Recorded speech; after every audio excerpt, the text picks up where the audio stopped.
Anybody home? Yeah. Oh, is it Officer Bob? Yeah. All right.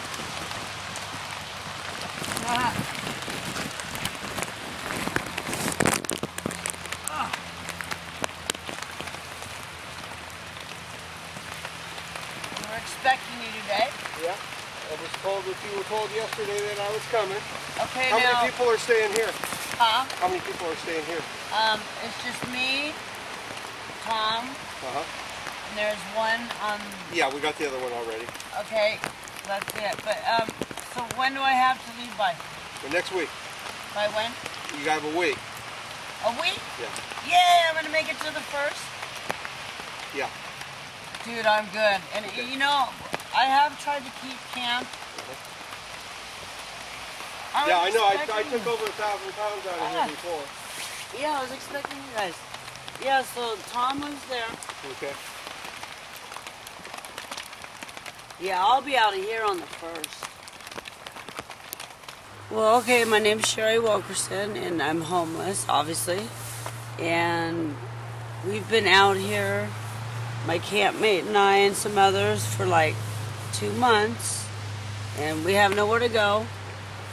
And so, yeah, when you get one of these that says you have, you know, a week to move out, which I'm grateful that they don't just come in and take your stuff and everything, so. But yeah, it just makes you go, okay, well, now what do you do? And what do you do with these guys? Oh, look, what do you do with these guys? Because now we don't know what to do with them. But yeah, it's hard. They just shuffle us around, you know. It's like we don't have anywhere to go. Well, we can go to the mission. We can, but we just, a lot of us choose not to, I guess. I don't know. It's gonna, you know, there's about 8 of us that are gonna be affected now that, you know, have to get up and move, or it's like we don't know where to go, so it's hard. Well,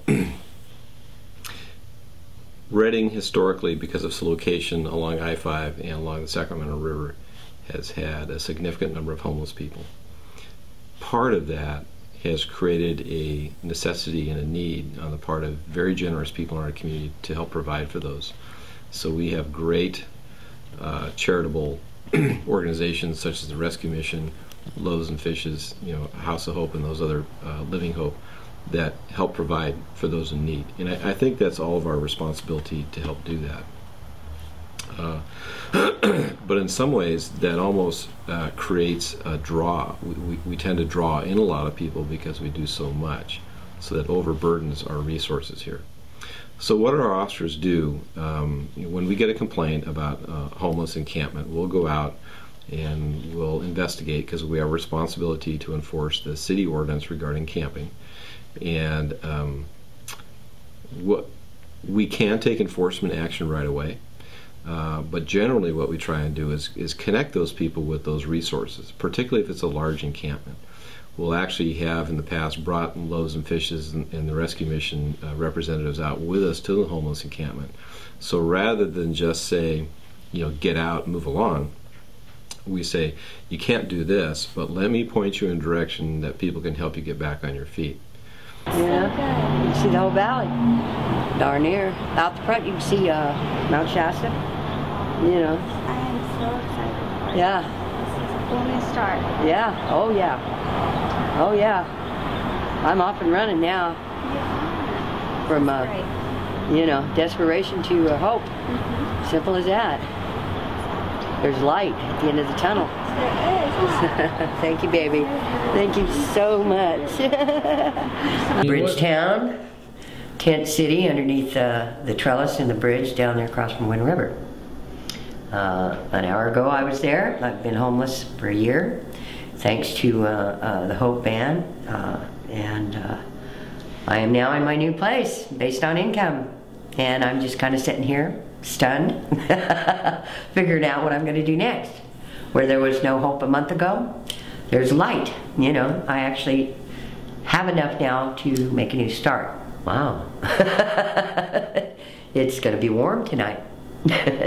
No 19 degrees, sleeping in a tent, air mattress, freezing, you know, cooking on a little Coleman tank.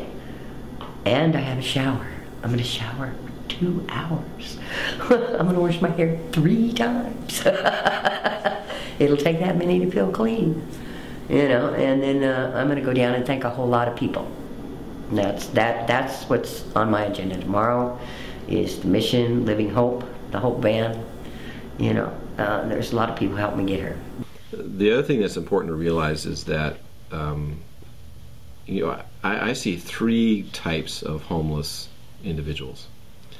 There is one type of person or a group of people that are homeless temporarily. Their situation has gotten bad, and they can get out of it on their own, using their own resources. There's another group that, because of circumstances, become homeless, hopefully temporarily, and they need a little bit of help to get back on their feet. And that is where we should spend most of our time and resources, helping those people get back on their feet again.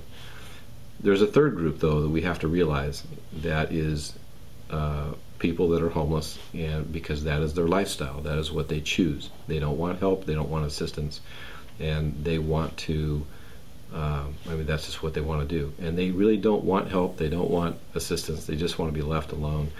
And you know, sometimes they get into the system, and sometimes they don't. And many times, those are the people we end up having to take enforcement action against, rather than connecting with some of the resources here.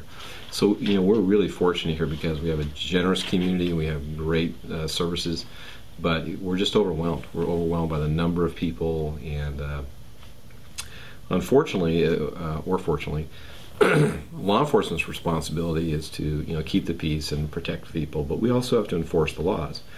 And the reason the city has an ordinance against camping isn't to harass people, but it's, you know, it's a sanitation issue, it's a cleanliness issue, it's a fire issue. You know, there, particularly during the summers around here, there's a real fire risk from people living in an undeveloped wooded area and you're having a campfire.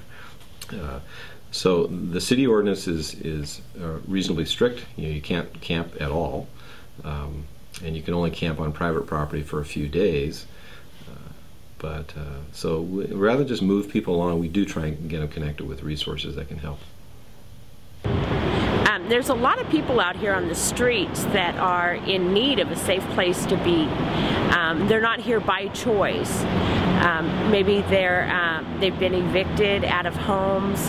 With the economy the way that it is right now, there's a lot of people that are homeless, need a place to be. And so what we're wanting to do is create a place that they can go and wait out, whether it be Social Security that they're trying to get on, or maybe help them find some kind of resources into low-income housing, maybe just a stepping stone to be a productive citizen once again, is what Safe Camp is going to be. When they evicted them down here, there was people down here that had been here for over a year. And for them, it's like uprooting from their home, you know.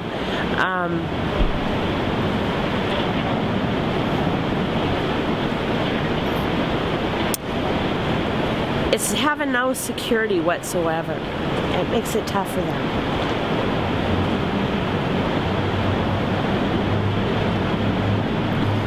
Keep having to be uprooted, you know, because it's getting the word out there and educating the public that not all these people are down here, or not all the people that are down here are criminals or drug addicts or alcoholics. A lot of these people are just good people just needing a place to go. We can improve the situation. We cannot entirely eliminate it. You know, I don't think we can ever, as a culture or as a society, or certainly here, eliminate poverty or eliminate homelessness. And again, there is that percentage of people that choose that as a lifestyle. So it can never be totally eliminated. We can make it better. And I believe that we can make it better by working together. But there is a community cost associated with that, whether that come from government resources or private resources or charitable contributions. It takes financial support to make those things happen. Now, I've been meeting with the Safe Camp Alliance. I've gone to a few of their meetings to help them provide information about what's available, what our position is, and how we can help and answer questions for them. And that's an example of how it can be improved. If you get an organization of people who are willing to work together and devote their time, effort, and energy on a project like that, something can happen.